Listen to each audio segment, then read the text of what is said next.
Konnichiwa, Japan fans. In today's show, we are going to talk about madness in salespeople.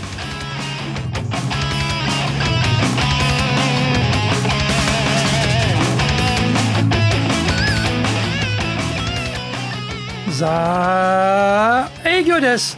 Soredewa ikimashou. So let's get going. This is the fourth year of the Sales Japan series podcast, broadcasting around the world from the Beverly Hills of Japan, Minato-ku, here in downtown Tokyo.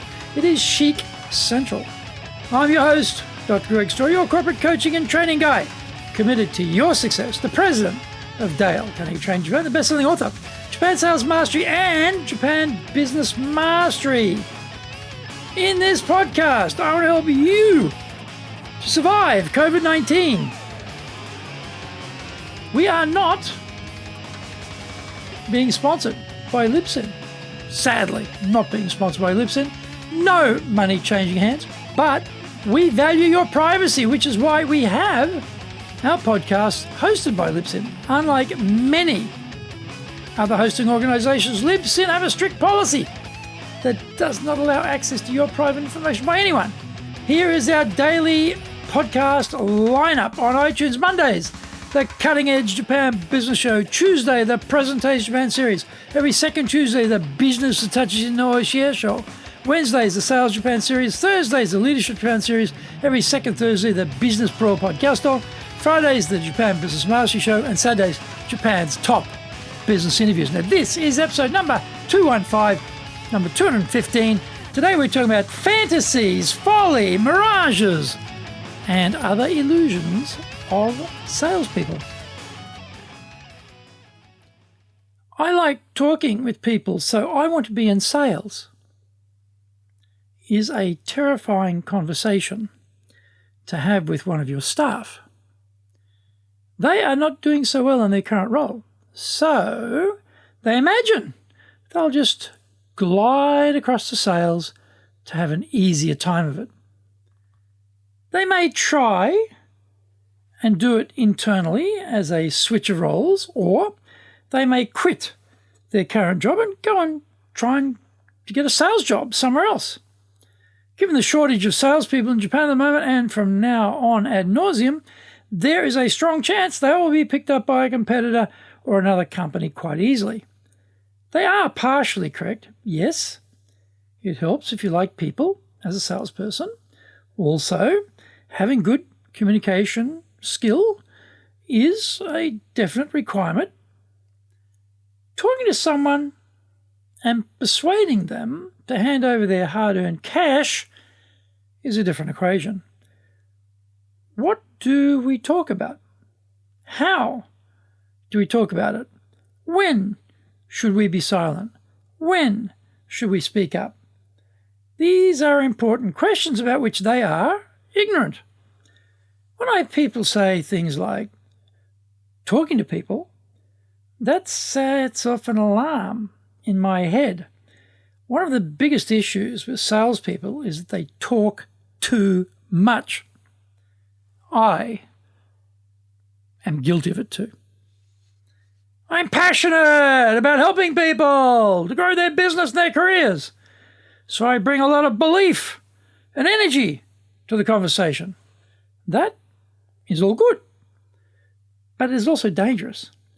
If I'm doing all the talking, I maintain possession of what I already know, but I don't gain any additional knowledge of the client and their problem. Sometimes I catch myself and realize the only noise in the room is me talking. So I should ask the client a question and shut up and get them talking. Instead, I want them to tell me about their current situation and where they want to be. In Japan, you can't do that. Clients are passively expecting your pitch so they can destroy it and assure themselves this is a low-risk transaction they are considering entering into. So, the first thing out of our mouths here has to be a question, seeking permission to ask questions. People who like talking will have no problem with this traditional pitch approach. In fact, they will probably be happy to get straight into the pitch. Fine. All around, except for one small thing. What are you pitching to the client? How do you know what solutions from your lineup will best match the client's need? What normally happens is the salesperson blunders on, talking about things which are irrelevant to the client. They completely squander their client-facing time and leave the meeting with nothing. This is not good. Find out more when we come back from the break.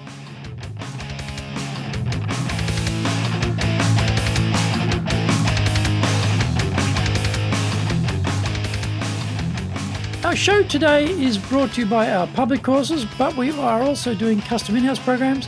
We do these in the Super Safe Classroom, we do them live online, we do them in Japanese, we do them in English. Today's show is sponsored by, on the 11th of December, another one of our professional leadership series on problem solving and decision making. Also on the 11th, we're doing a Just Change, and on the 18th, in our professional leadership series, we'll do one on planning. Don't forget, you can find out more about these programs on our website, enjapan.dalecarnegie.com. Don't forget to also get my best-selling books. Japan Sales Mastery, this is the Bible. Absolute Bible for selling in Japan. And my other book, Japan Business Mastery, now both are available on Amazon. You can contact me at greg.story@dalecarnegie.com. If you like learning by watching videos, then we have over 1,000 there for you on YouTube. On our YouTube channel, Japan Dale Carnegie TV.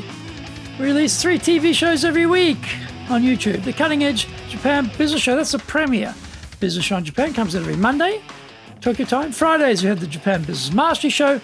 Saturdays release Japan's top business interviews, where I interview leaders from SMEs all the way up to the corporate captains of industry on one topic, leading in Japan. Every second Thursday, we release the Business Pro Television.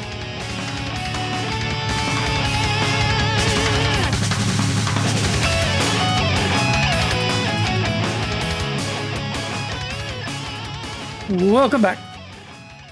Get permission first, then ask those first 2 questions.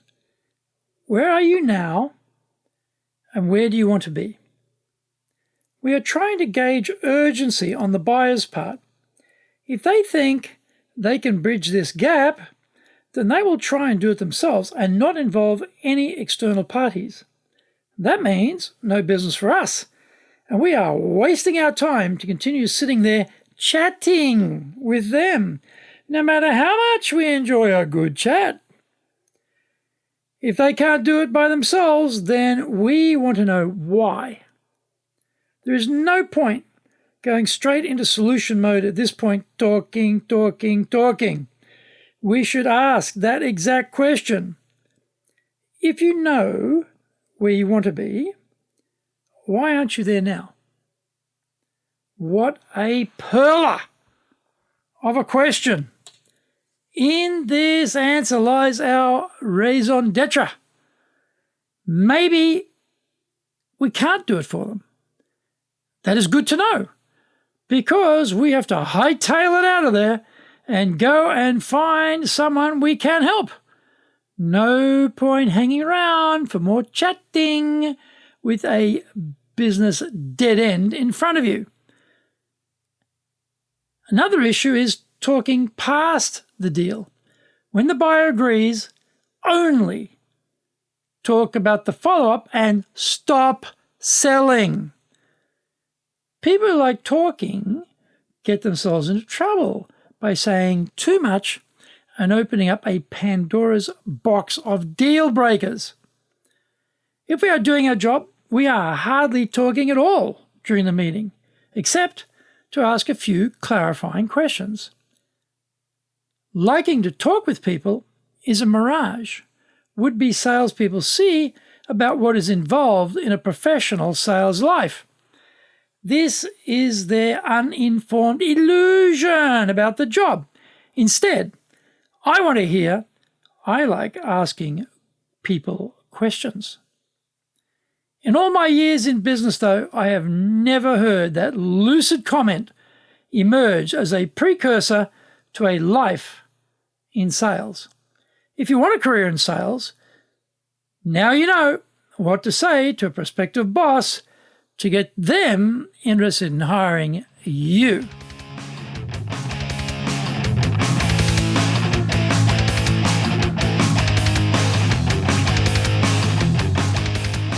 Thank you for joining the Sales Japan series. If you found the program useful, then please work on your karma and share this with your family, friends, and colleagues. Don't forget to subscribe and share this podcast. Immediately apply what you've learned today. Go out there and survive. Remember, I'm your corporate coaching and training guy, committed to your success here in Nippon.